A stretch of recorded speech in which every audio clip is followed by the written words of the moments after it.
Bonjour à tous, merci pour votre fidélité à nos émissions. C'est un plaisir de vous retrouver aujourd'hui. Nous allons rendre visite à notre voisin suisse.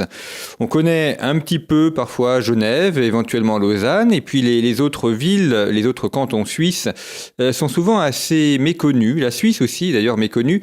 Et très souvent, quand on parle des réformes en France, on donne comme exemple l'Allemagne, avec ce fameux ou fumeux couple franco-allemand. On parle des États-Unis, qui est souvent l'exemple à repoussoir, mais on ne présente jamais la Suisse comme étant un exemple à suivre. Eh bien, c'est ce que nous allons faire au cours de cette émission, essayer de voir comment fonctionne la Suisse et ce que l'on pourrait reprendre de nos voisins suisses pour l'appliquer en France. Pour en parler, je reçois François Garçon. Bonjour. Bonjour. Merci beaucoup d'être venu à notre micro. Vous êtes historien, essayiste, auteur de plusieurs ouvrages consacrés à la Suisse et d'un très récent France démocratie défaillante, dont le sous-titre est « Il est temps de s'inspirer de la Suisse », qui est paru chez l'Artilleur et qui a reçu le prix du livre libéral de l'ALEPS en 2022. La Suisse est un pays curieux. À chaque fois que je demande à des amis suisses comment ça fonctionne en Suisse, ils me répondent ça dépend des cantons. Donc peut-être la première chose effectivement importante, c'est qu'en Suisse, il y a différents cantons et que ces cantons ont une certaine autonomie dans leur manière de fonctionner, ce qui est déjà très différent du modèle français. Oui, alors dire que la Suisse est un modèle différent de la France, c'est un euphémisme. Je veux dire que je pense qu'il n'y a probablement pas deux pays qui sont aussi différents l'un de l'autre que la Suisse et la France. La France est un pays qui est centralisé, bonapartiste, colbertiste, étatiste. La Suisse est un pays qui est... d'abord, c'est une confédération, c'est-à-dire que ce sont 26 micro-États qui sont des cantons qui ont décidé de se réunir sur une base volontaire. Donc il n'y a pas eu de colonne infernale pour forcer tel canton à rejoindre le groupe. Je veux dire, c'est vraiment un système qui est très à part, qui est très compliqué à comprendre. Et je pense qu'effectivement, on pourrait s'en inspirer en France, mais je pense que la tâche est très longue. En tout cas, c'est un modèle qui leur réussit. Moi, je plaide pour que un certain nombre des recettes qui leur sont bonnes, non pas qu'on les copie, mais qu'on essaie de les acclimater. J'ai quand même de très gros doutes qu'on y parvienne. Par exemple, il y a la question des référendums, enfin ce que les Suisses appellent les votations. Ça, c'est quelque chose qui est très spécifique aussi. Et vous défendez d'ailleurs cette idée de référendum d'initiative citoyenne, de RIC. Comment ça fonctionne en Suisse et qu'est-ce qu'on pourrait reprendre éventuellement en France ? Alors, il y a 3 modes de votation. Le premier date de 1848, ce qu'on appelle le référendum obligatoire, qui fait obligation au gouvernement, qui fait obligation aux autorités de soumettre à l'ensemble de la population une décision, une loi qui modifie la Constitution ou qui porte atteinte à l'équilibre des finances, par exemple. Tout ce qui est loi fondamentale, modification de la loi fondamentale, doit faire depuis 1848, ça fait quand même près de 170 ans, doit faire donc l'objet d'une ratification par la population. Ça, c'est le premier étage dans l'ordre de la chronologie des votations. En France, puisqu'en France, le Parlement peut modifier la Constitution. Le Parlement peut modifier la Constitution. En Suisse, la Constitution, mais les constitutions cantonales. Je rappelle qu'il y a 26 cantons et chaque canton est doté de sa propre constitution, de son Parlement, de son exécutif élu, de ses lois, de son système d'enseignement, etc. Donc, il y a une très très large autonomie. Le deuxième étage, c'est le référendum facultatif, qu'on nomme également le référendum abrogatif, qui date de 1874, là aussi encore un sacré paquet d'années, c'est depuis 150 ans, qui permet à des électeurs, qui permet à des citoyens de contester un vote dans une assemblée élue. Je pense que c'est très intéressant, ce qui permet donc de contester soit un changement de taux de TVA, de contester la modification d'un tracé de ligne de tram, de l'enfouissement d'une zone de poubelle, et puis des tas d'autres choses. Je crois qu'aujourd'hui, on doit être aux alentours de... plusieurs centaines de référendums abrogatifs qui ont été initiés par la population. Je pense que c'est très important que vos auditeurs et vos téléspectateurs le retiennent. Ce sont les électeurs, ce sont les citoyens qui initient le référendum facultatif. On pourra revenir sur les conditions dans lesquelles ce référendum est mis en branle. Et puis, depuis 1891, c'est-à-dire là près de 130 années, il y a cette fameuse initiative populaire qui est très proche du RIC, le référendum d'initiative citoyenne, qui, on pourra en reparler, fonctionne assez mal. C'est très spectaculaire, puisque là, c'est une loi qui est carrément écrite par les citoyens et qui est ensuite proposée à l'ensemble du corps électoral, à l'ensemble de la communauté.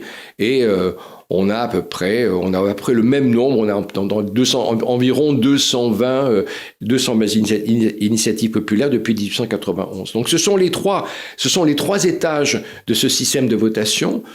On ne connaît en France, je dirais malheureusement, que le dernier, qui est le référendum d'initiative citoyen, qui est à mon avis, qui n'est pas le plus intéressant. Le plus intéressant, définitivement, c'est le référendum abrogatif.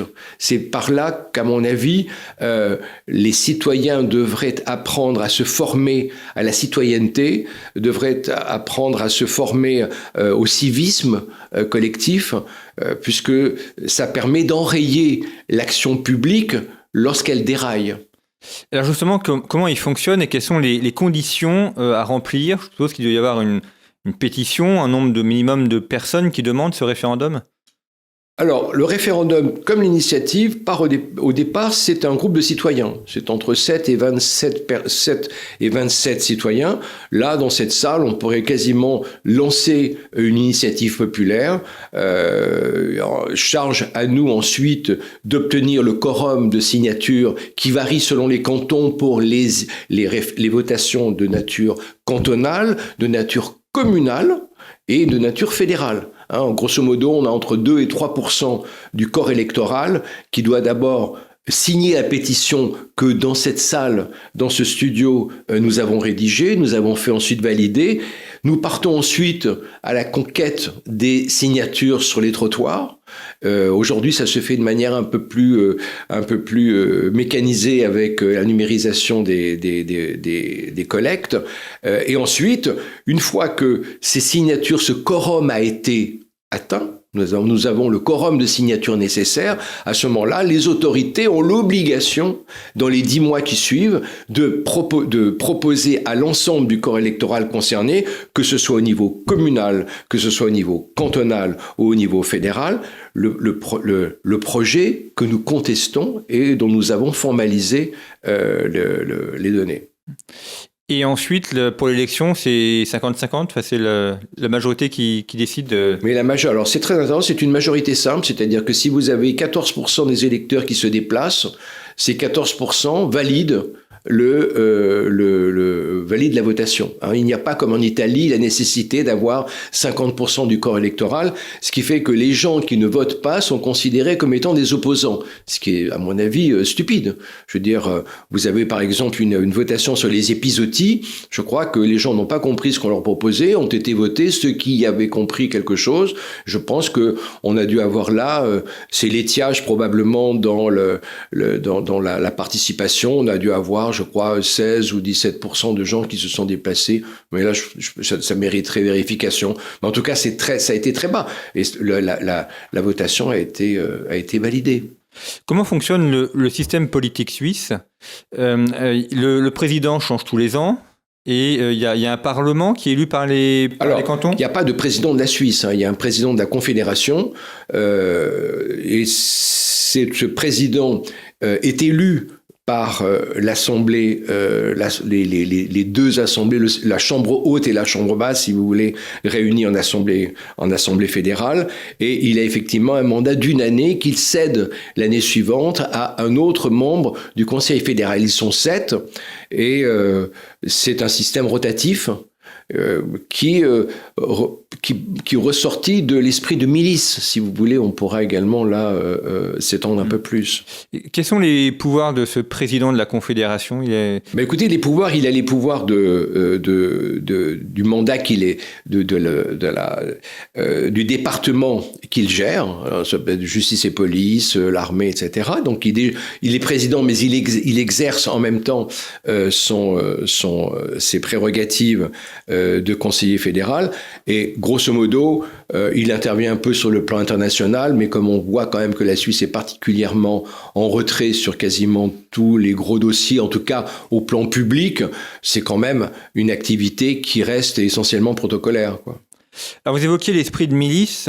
Il y a une particularité aussi de la Suisse, c'est qu'ils sont en service militaire quasiment perpétuel. Il y a cet entraînement régulier, les gens ont des armes chez eux. Je crois que c'est un des pays d'Europe où il y a le plus d'armes dans la population, enfin de possession d'armes dans la population. Oui, mais je crois que c'est le pays au monde où il y a le plus d'armes, parce je crois qu'aux États-Unis, vous avez 330 millions d'armes de guerre qui sont entreposées chez les particuliers. En Suisse, vous avez 5 millions, je crois que vous avez à peu près 5 millions d'armes de guerre qui sont chez les particuliers. Donc vous rapportez ça à la population américaine, vous avez quasiment davantage d'armes. Et pourtant, il n'y a pas de tuerie de masse.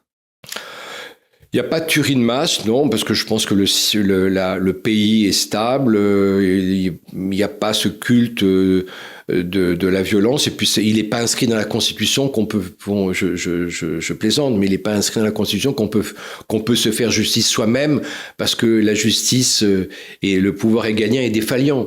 Donc les Suisses ont confiance dans leurs institutions, donc du coup je crois que c'est une des raisons pour lesquelles ils ne se font pas justice eux-mêmes ou ne vident pas leur chargeur dans une boîte de nuit contre la communauté gay ou mexicaine. Oui, parce qu'un des arguments des opposants au port d'armes, c'est-à-dire, regardez, les États-Unis, il y a le port d'armes et puis il y a des tueries, mais on voit bien qu'en Suisse, c'est pas le cas. Donc il n'y a pas d'aspect systématique. Oui, alors attention, en Suisse, le port d'armes, il est quand même contrôlé. On n'est pas aux États-Unis. Parce que, par contre, tous les citoyens ont à leur domicile une arme de guerre qu'il aurait remise au terme du cours de répétition, puisque il y a la conscription se passe à l'âge de 20 ans et il y a l'école de recrues qui dure de mémoire entre 16 et 18 mois, pendant lesquels tous les jeunes garçons et désormais les filles, lorsqu'elles sont volontaires, partent faire un entraînement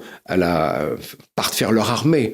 Et ensuite, il y a jusqu'à l'âge de 30 ans, vous avez, je crois qu'au total, qu'ils font entre 260 jours de préparation, d'entraînement à l'armée, enfin d'activité militaire.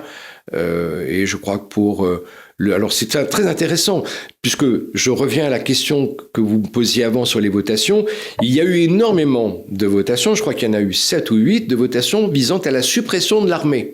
C'est-à-dire que vous avez quand même des Suisses qui considèrent que l'armée, 1, est inutile, 2, qu'elle est coûteuse, 3, qu'elle enfreint des règles de civilité au XXe siècle, et qu'on en a donc plus besoin et que c'est quelque chose dont il faut se débarrasser. Et régulièrement, ces votations ont été rejetées par la population de manière assez massive. Mais les autorités ont quand même noté qu'à travers ces votations, il y avait un malaise dans la société suisse, notamment après que la génération 68 tarde ait manifesté de manière de plus en plus bruyante et parfois violente son opposition à l'armée. Donc, qu'est-ce qui a été créé? Un service civil. C'est-à-dire que les jeunes, je crois que c'est relativement important, ne font plus de service militaire, mais ils font un service civil, et le service civil est d'un tiers plus long que le service militaire. On passe de 260 à 390 jours pour ceux qui font le service civil. Mais c'est très intéressant. Ça veut dire que ce système de votation est un système qui permet en permanence d'analyser le niveau de montée des eaux et d'écluser ou d'ouvrir les vannes lorsque le niveau monte trop ou lorsque la cote d'alerte est atteinte. On a longtemps connu les Suisses comme étant des gardes suisses qui se vendaient à l'Europe. C'était l'origine des mercenaires en Europe. Il y avait cette expression à l'époque moderne, on disait point d'argent, point de Suisse. Ce qui est intéressant dans l'histoire de la Suisse, c'est que ça a longtemps été un pays pauvre. C'est une des raisons pour lesquelles ils vendaient leurs bras comme mercenaires. Et ce pays pauvre, qui d'ailleurs a tout pour rester pauvre, c'est un pays avec peu de plaines, montagneux, enclavé. C'est un pays qui n'a pas d'accès à la mer. Normalement, tous les pays dans le monde qui n'ont pas d'accès à la mer sont parmi les plus pauvres au monde, sauf la Suisse. Comment a fait ce pays pauvre et enclavé pour être aujourd'hui ce pays riche et développé que l'on connaît ? Alors, je pense que le système politique joue beaucoup. C'est-à-dire que vous avez une capacité de réactivité très grande lorsque le pouvoir est détenu au niveau local. Je dis pouvoir, un réel pouvoir.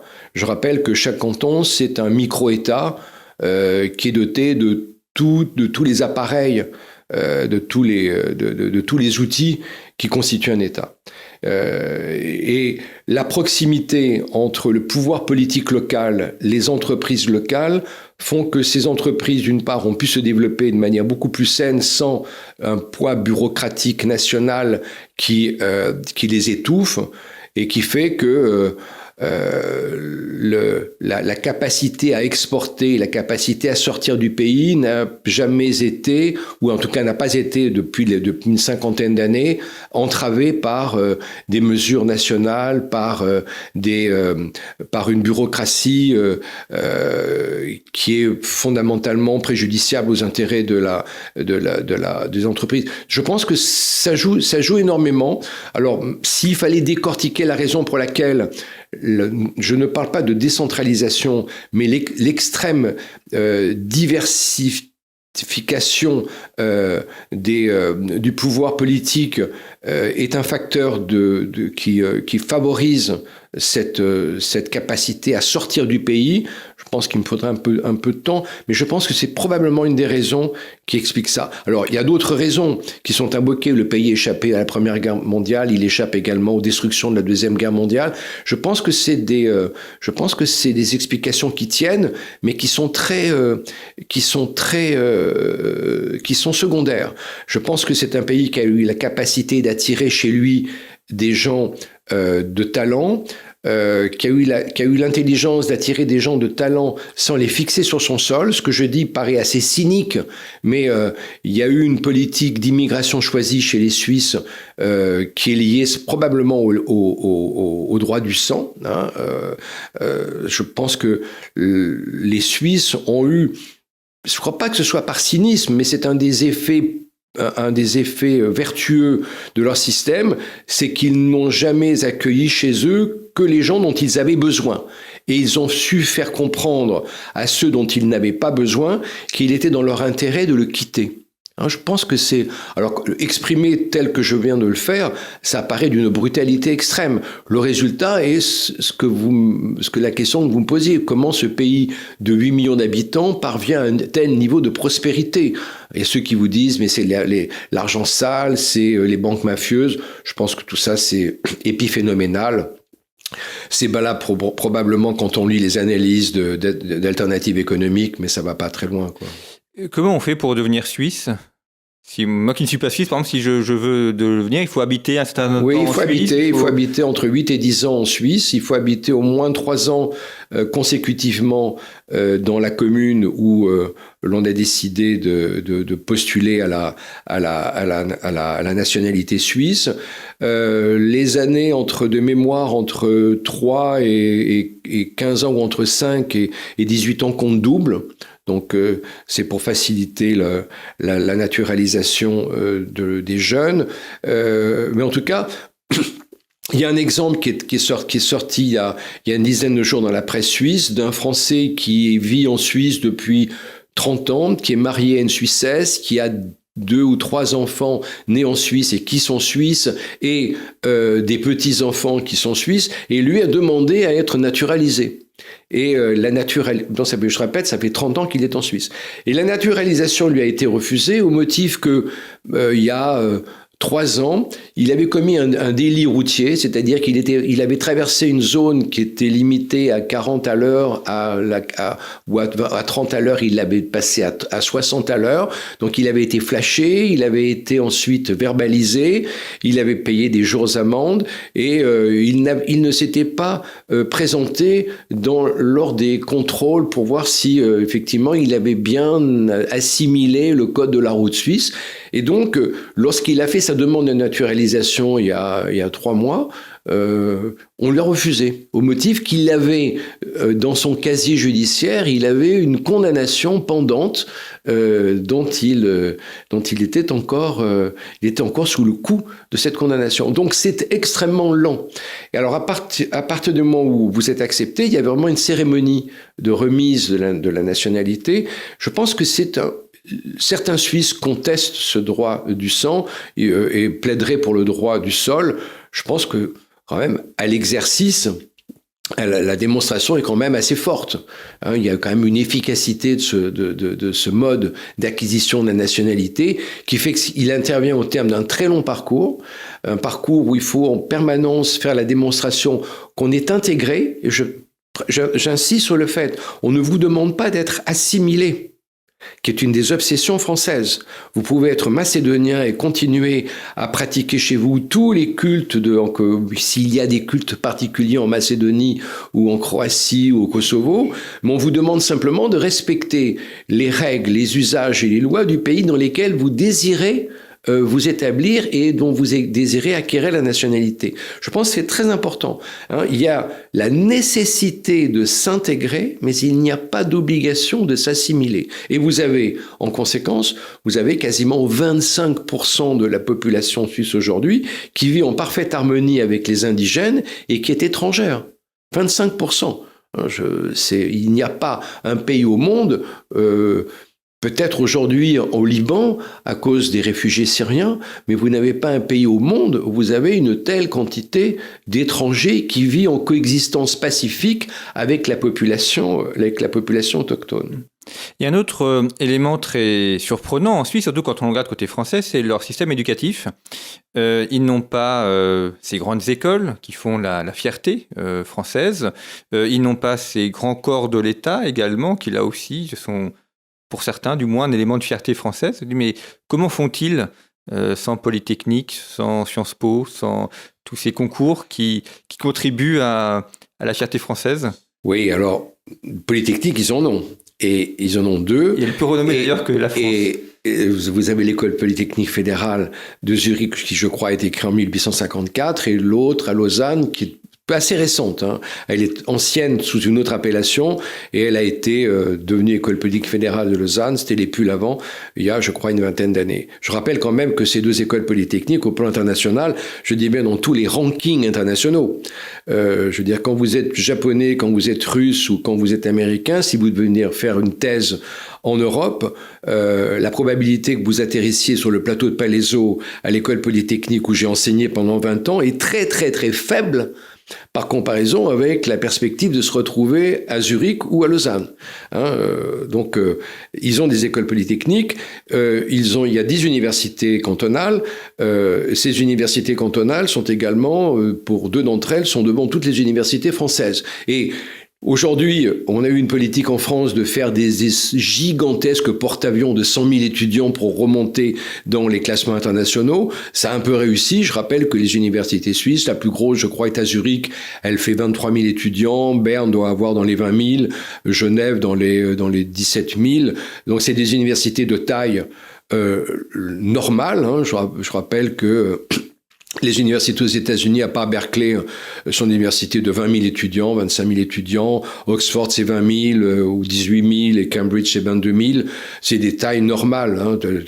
Avoir des conglomérats de 100 000 étudiants dans la perspective de monter dans les rankings est quelque chose d'absurde. Enfin, si ça fait plaisir à leur président, pourquoi pas. Donc, le système est un système qui est fondé sur la concurrence. Dans la charte des universités suisses, il est écrit que les établissements sont en concurrence. C'est un mot qui, moi, dans mon université, est tabou. Si vous parlez de concurrence, on vous renvoie au marché, on vous renvoie au capitalisme et on vous renvoie au CAC 40. Non, les universités suisses sont en concurrence. Il y a évidemment des harmonisations de contenu de programme, parce que je veux dire, si vous faites une histoire de l'Assyrie, de moins 447 à moins 76, probablement que les universités de Genève et de Lausanne harmonisant leur programme pour qu'il n'y ait pas la même offre. En tout cas, il y a j'insiste là-dessus, concurrence. Alors pourquoi est-ce que ça marche plutôt bien ? Je pense que ça marche plutôt bien parce que vous avez un système qui est très diversifié et vous avez un système qui n'est pas hiérarchisé. C'est-à-dire que pour un jeune Suisse, aller à l'université n'est pas un but en soi. Je rappelle que 2/3 des jeunes Suisses prennent une filiale qui s'appelle la filiale d'apprentissage. Et ils prennent cette filiale, non pas l'apprentissage comme en France à l'âge à bac+2, mais ils partent en apprentissage à bac, c'est-à-dire à maturité, à bac-4. Bac-4, c'est-à-dire à l'âge de 15 ans, l'orientation se fait vers l'entreprise. Qui ont de la 3e en France à peu près. À la fin de la 3e, vous avez 2/3 des jeunes Suisses, près de, je crois, 80% à Saint-Gall, qui partent en apprentissage. Alors quand je parle qu'ils partent en apprentissage, c'est ce qu'on appelle l'apprentissage dual. C'est un apprentissage qui est un apprentissage dans les pays germanophones, qui est très courant en Allemagne, très courant en Autriche et en Suisse. Et 2/3 donc des jeunes partent en entreprise. L'apprentissage dual consiste pour les jeunes à l'âge de 16 ans à se retrouver à 6h45 dans une entreprise et à y travailler 3 jours et demi par semaine. Et 1 jour et demi par semaine, ils vont dans une école de culture générale où là, on élargit les compétences qu'ils peuvent acquérir dans l'entreprise, et puis on leur donne une vision plus large du métier vers lequel ils se dirigent. Je pense que c'est extrêmement intéressant et c'est surtout extrêmement valorisant pour les Suisses. Nous, en France, l'obsession des parents, c'est que le gamin se retrouve à Louis-le-Grand ou à Henri IV, qu'ensuite, grâce à cette classe préparatoire, il rentre à l'école polytechnique et qu'ensuite, il soit rentier à vie. C'est grosso modo le schéma français.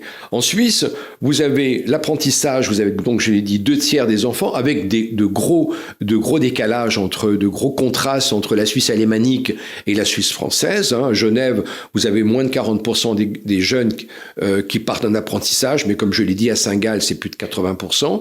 Et l'apprentissage vous amène à un certificat fédéral de capacité, à une maturité professionnelle. Vous avez la maturité gymnasiale et la maturité professionnelle. Et la maturité professionnelle vous donne accès aux hautes écoles spécialisées, qui sont des universités de métiers. Et l'intégration dans ces universités de métiers est quasiment aussi prestigieux que rentrer à l'école politique fédérale de Zurich. C'est quelque chose qui est impensable en France, puisqu'en France, on a un seul modèle, c'est le bon collège, le bon lycée, l'excellente classe préparatoire et 3 écoles. Je dis bien 3 écoles qui sont des écoles microscopiques. Je rappelle que les promotions à HEC, c'est 450, Polytechnique, c'est 450, Normal Sup, c'est 250. Je rappelle quand même que moi, j'ai fait une partie de mes études à Oxford. Les promotions, c'est 3200. Donc, on est dans un système en France où le système c'est un système malthusien qui est destiné aux insiders à protéger leur rente. Moins vous êtes nombreux à posséder le diplôme qui est soi-disant prestigieux, plus durant toute votre vie professionnelle, vous saurez l'exploiter. Donc en Suisse, on n'a pas du tout ce système. On a les 2/3 des enfants qui partent en apprentissage. Alors vous êtes en train de me regarder en disant, oui, mais ça, c'est c'est la légende. C'est-à-dire, finalement, les insiders suisses doivent probablement pousser leurs gamins vers l'école polytechnique de Lausanne. Non. Moi, j'ai fait un travail sur le mode de formation, sur le système de formation suisse, et les statistiques nous montrent que la plupart des Suisses vont en apprentissage. Donc, ça veut dire que la population indigène, qui est supposée être composée d'insiders par rapport à ceux qui viennent s'établir en Suisse, les insiders envoient leurs enfants en apprentissage. Ça, il n'y a pas de démonétisation des métiers comme on peut le voir en France. C'est c'est assez intéressant. Vous avez été professeur à Polytechnique, à la Sorbonne aussi, à Paris 1. Comment fonctionne le recrutement des professeurs dans l'université suisse? Il y a une agrégation, il y a des élections. Alors, l'agrégation n'existe pas. Je rappelle que l'agrégation ne se trouve qu'en France. C'est un concours inepte qui est fondé sur le bachotage, où vous avez un sujet donné, et puis vous avez dans chaque discipline entre 800 et 2000 étudiants qui vont bachoter en vue d'examens oraux et d'examens écrits un jour J 200 jours plus tard. Ça n'existe pas. Vous faites vos études universitaires, vous faites une thèse. La thèse est nécessaire. Et puis ensuite, vous avez des publications. Et puis, lorsqu'il y a l'ouverture d'un poste à l'université de Zurich ou à l'université de Bâle, vous candidatez.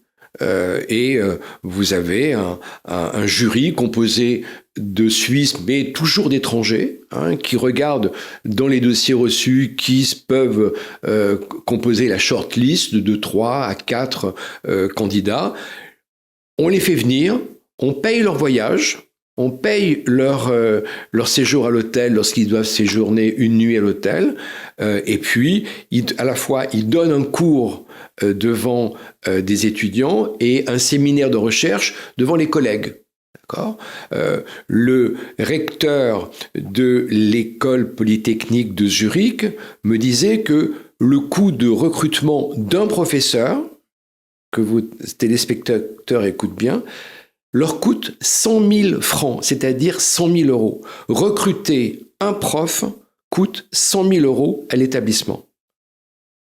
Et il me dit, c'est rien comparé à la durée de vie de ce professeur recruté dans l'établissement et aux dégâts qu'il est capable de commettre si la sélection en amont est négligée ou est bâclée. Donc on a un véritable processus de recrutement qui est lourd, qui est lent, mais qui a pour contrepartie des profs d'excellence et la preuve qu'on a affaire à des gens qui sont excellents, c'est la place où se situent ces établissements dans la hiérarchie internationale des établissements d'enseignement supérieur. La Suisse occupe...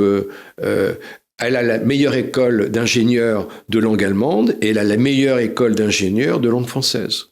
En France, quand on est professeur à l'université, on est à vie qu'on soit bon ou mauvais et qu'on fasse des choses ou pas. En Suisse, c'est pareil, on a un poste à vie ou on peut envoyer ? En France, c'est ce qui m'est arrivé. Vous êtes prof à vie le soir même de votre élection. Je ne connais pas d'enseignant du supérieur qui ait été écarté de son enseignement ou qu'on a démis de son titre pour quelque raison que ce soit, éventuellement peut-être hors vol, viol, je ne sais pas, je crois que c'est epsilonesque. En Suisse, non, vous êtes recruté et pendant 3 ans, ce qu'on appelle des tenure track, c'est-à-dire que vous êtes recruté sur une période de 4 ou 6 ans. Au terme des 2 ou de la 3e année, selon que le tenure track, c'est sur 4 ou 6 ans, vous avez un entretien avec la direction de l'établissement qui vous dit que par rapport à ce sur quoi vous vous étiez engagé quand vous avez été recruté, vous êtes en retard, en avance, vous avez dévié de votre trajectoire, ou vous semblez dérailler, ou les évaluations faites par les étudiants ne conviennent pas parce que vous bafouillez, vous bâclez vos cours, vous ne venez pas vous n'assurez pas vos permanences. Donc, il y a un système par lequel on mesure la productivité, mot tabou en France, on mesure la productivité et l'efficacité du prof avant de le sacrer comme prof à vie, pendant entre 4 et 6 ans.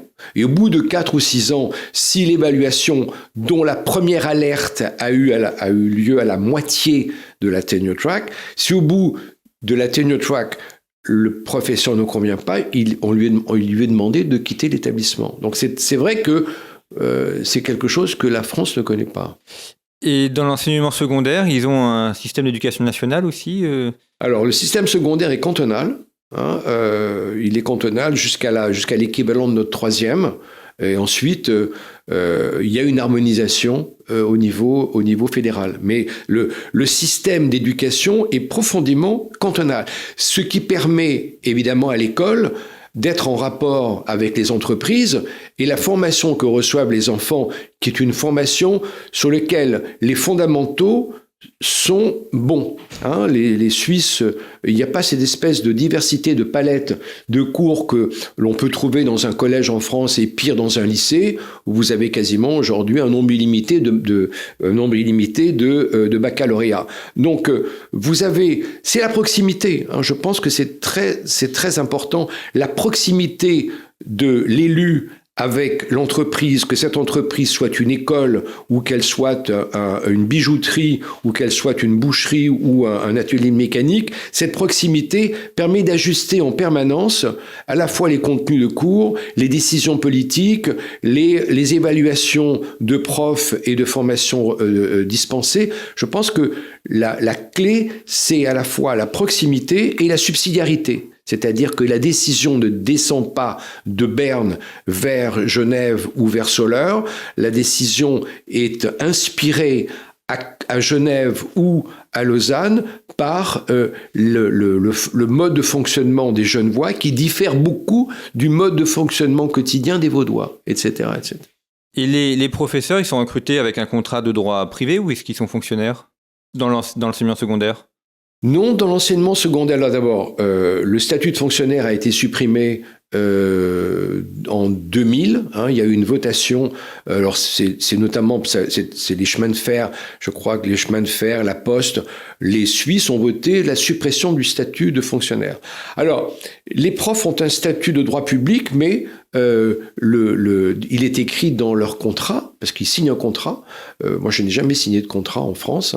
Il est écrit dans le contrat que le contrat est révocable. On peut mettre fin au contrat avec toute une série de clauses.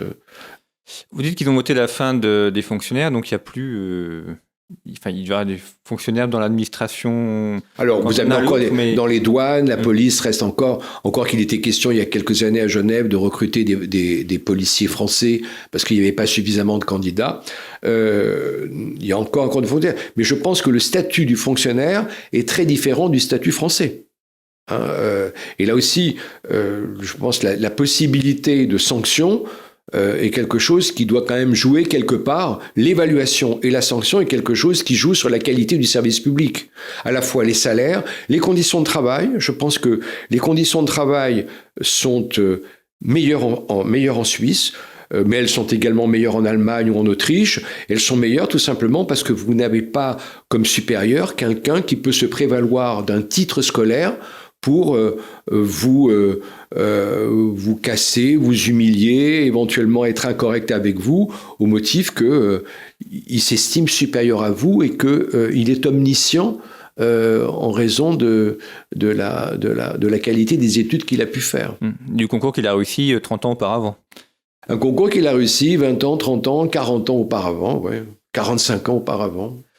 On parle beaucoup des retraites en France, avec cette question de savoir si on doit ou non reporter l'âge de la retraite en France. Comment fonctionne le système de retraite en Suisse ? Alors, on peut peut-être parler de la borne d'âge, puisque le 24 septembre 2022, c'est-à-dire il y a quelques mois, les Suisses ont voté en votation, il y a une votation, pour reporter l'âge du départ en retraite des femmes de 64 à 65 ans. Ils ont ainsi aligné l'âge de départ des femmes sur celui des hommes. Donc ils ont voté pour travailler plus. Ils ont voté pour faire travailler les femmes davantage, mais je crois que 51% des femmes ont voté pour ce rallongement de l'âge de départ à la retraite. Alors on a un système qui est tripartite, on a un système qui est de répartition comme en France, ça s'appelle le premier pilier, vous avez ensuite un système qui est le deuxième pilier par capitalisation. Le deuxième pilier, c'est un système où les entreprises, les établissements contribuent à part quasi égale avec l'intéressé. Puis vous avez un troisième pilier qui est un système par capitalisation où les gens cotisent eux-mêmes en prévision d'une retraite qu'ils estiment être peut-être insuffisante. Grosso modo, quand vous partez en Suisse à la retraite, vous avez 70% de votre dernier salaire. Donc s'il y a une vraie perte de pouvoir d'achat, ce qui n'est pas le cas dans beaucoup de cas, ce qui n'est pas le cas en France dans pas mal d'occurrences. Je pense que la fonction publique, vous perdez pas 30% de votre dernier salaire. En tout cas, c'est pas ce qui m'est arrivé. Donc le système est équilibré. La grande crainte des Suisses, c'est dans 15 ans, 20 ans, ils risquent de ne plus l'être. Donc c'est quand même une problématique de luxe. Oui, parce que nous, il n'a jamais été équilibré et on sait que dans 15 ans, il le sera encore moins. Oui, et puis surtout, la retraite des fonctionnaires en France n'est provisionnée nulle part, donc en tant que retraite. Dernière question, François Garçon. On n'a pas évoqué le système bancaire suisse. Alors ça, c'est aussi un des lieux communs. On pense souvent, quand on à la Suisse, au secret bancaire, à l'évasion fiscale. La question fiscale en Suisse, elle dépend là aussi des cantons. Chacun a une autonomie fiscale. Alors la concurrence fiscale pour les Suisses, c'est pas l'Irlande. La concurrence fiscale des Suisses, elle est inter-suisse. C'est la concurrence entre Zug et Genève, entre Vaud et Schwyz, et Zurich et Bâle. Je crois l'étiage se situe aux alentours de 11%. Je crois que même certains cantons comme Zug pratiquent je parle de l'impôt sur les sociétés. Donc on est dans un système où la bataille se fait entre les cantons.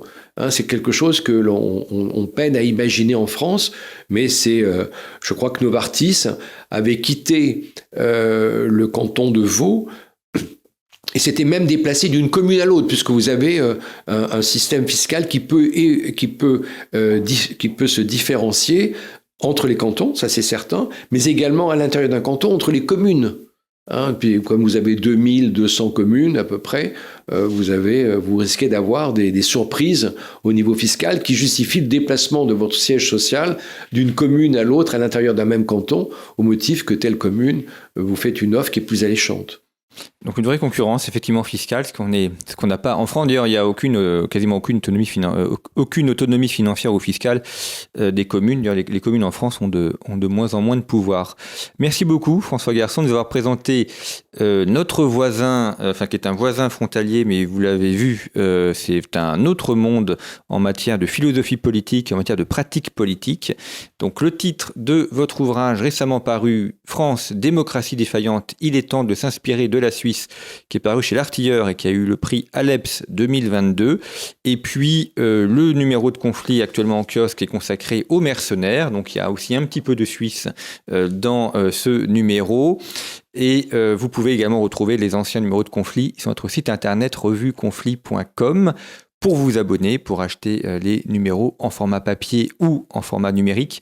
Nous ne vivons que de l'argent de nos lecteurs. Nous n'avons aucune subvention de l'État. Donc là aussi, on n'a pas d'ailleurs évoqué le cas de la presse en Suisse, mais ça serait aussi intéressant. En tout cas, nous n'avons pas de subvention de l'État. Donc merci pour vos abonnements et merci beaucoup pour votre soutien.